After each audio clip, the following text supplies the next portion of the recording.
Hi everyone. I wanted to take a chance to make a video. It's been quite a long time since I've put out a blog or a video post, and there have been some good reasons for that. Quite simply, the fall turned out to be extremely busy, and I had to put some video making and some things on the back burner. So I've been kind of taking a little time to review my year, and I just realized I'm wearing my goofy headphones, so I hope that's entertaining to you. I can hear myself a little better with them on. That actually kind of sums up my year pretty well. I've spent a lot of time wearing headphones this year for various reasons. I used to try to write down goals for the coming year. A lot of times, I don't know if I'd make New Year's resolutions necessarily, but try to think about things I want to do. And I still do that a little bit, but I've learned some things over the last couple of years that I thought might be a little helpful. And I try to go over my last year more in depth at the end of the year. And when I say more in depth, what I mean is I try to look back over the year and think about things I did that didn't work, things I really enjoyed, things that I want to do more of, and things that I don't care about, and things that need to exit my life. The last year has been just crazy, and most of it by choice, which was great. My family is getting older, my boys are getting older, and that takes up a huge amount of time. And when I was a young person, I used to think that, oh, all you people with kids, you're just complaining, it's not that bad. And you kind of think that when you're younger, and then you have a family and you realize, oh my God, it's even worse than I thought. But no, they're just very active and doing a lot of things themselves, and that require mine or my wife's attention and attendance at their events. And so we've been spending a lot of time with that. My oldest has taken up the cello this year, which is great fun. And gives me a lot of appreciation for what my parents, and particularly my dad, went through with trying to get me to practice trombone when I was a young kid. So it's true what they say, what goes around comes around. So just remember that. So what have I done the last year? Last year's been interesting. Obviously I've spent a lot of time working on my website and this blog. The blog has been great fun. It's something I really enjoy. I really like writing. I actually really like making videos. For one thing, it's time efficient in some ways. I don't have to sit down and type out a long thing for everyone to read. It is a little bit time intensive in that it takes time to produce the videos, and I enjoy the production part of it. I'm going a little lower tech today. I just have my blinding desk lamp for lighting. I'm not doing anything fancy, but that's kind of the fun thing with it, is you can make it what you want it to be and what you need to get your message across. And so my message today is really just to discuss, what happened over the last year and things I didn't find that worked well for me.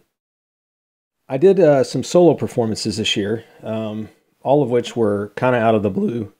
A year ago, almost to the day, I did played the Arthur Pryor, Annie Laurie solo with the Marine Band. Not on short notice, but it was kind of a late decision with the band, with their programming. So I had about 6 weeks to work on that, and had a great time doing it. Performance went well. You can check it out on the Marine Band's channel on YouTube.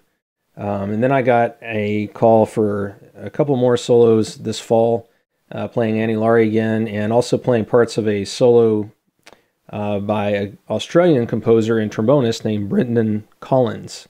And I originally met Brendan at all places at the ITG conference in Columbus a few years ago.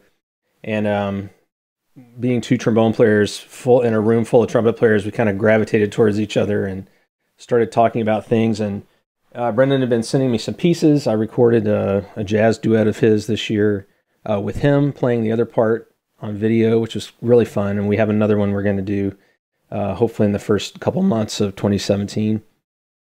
So I did that. I did some of his pieces, and I really spent a lot of time recording this year. The solo stuff was fun.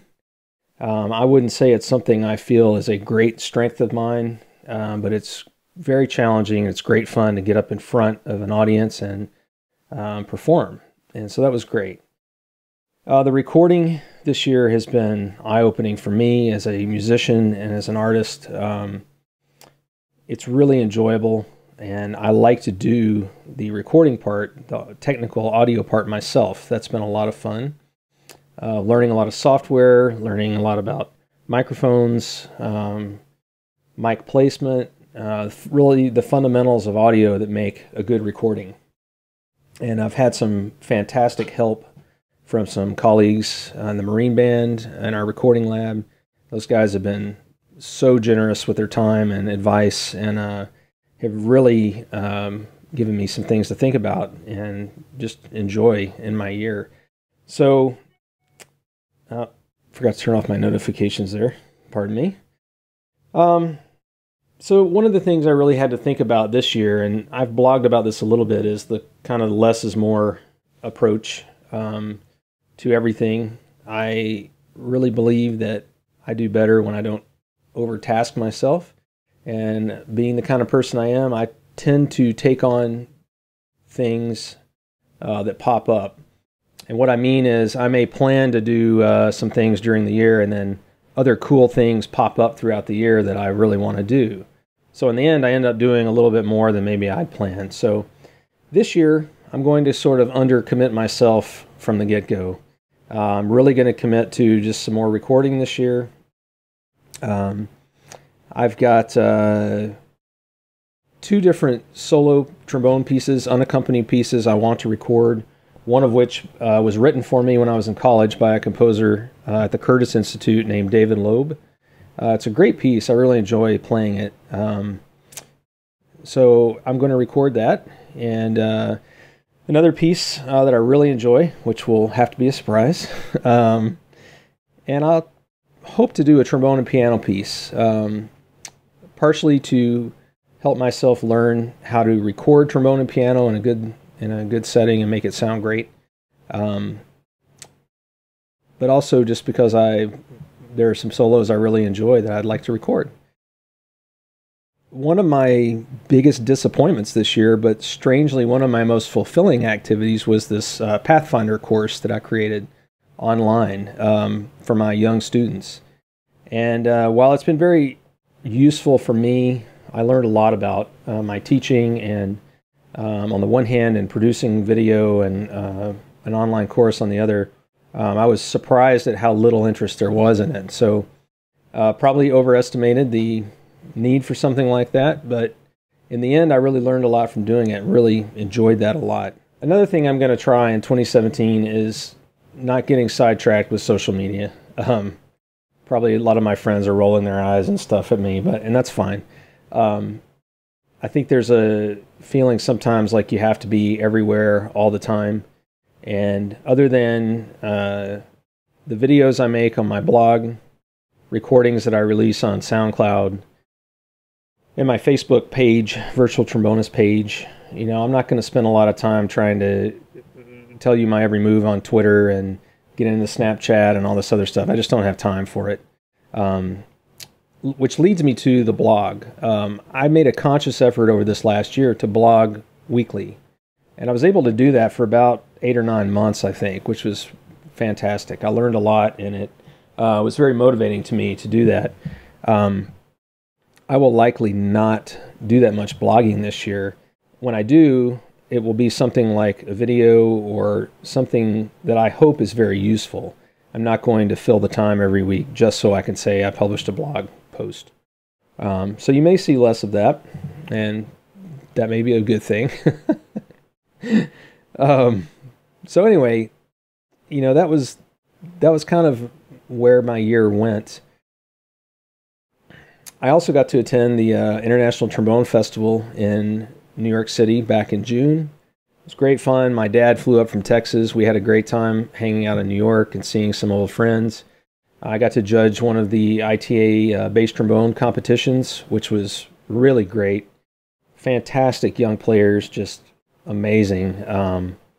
Really, really fun. And I got to, one of the other adjudicators was Dave Taylor, who, Dave is always a treat to be around and just so fun and giving to young players, both players my age and these young kids who were playing. It was really awesome to see that in practice. Got to hang out with my good buddy Mike Boshin in New York and see sit in the pit on his Broadway show Matilda for a night, hear his awesome playing tenor and bass trombone.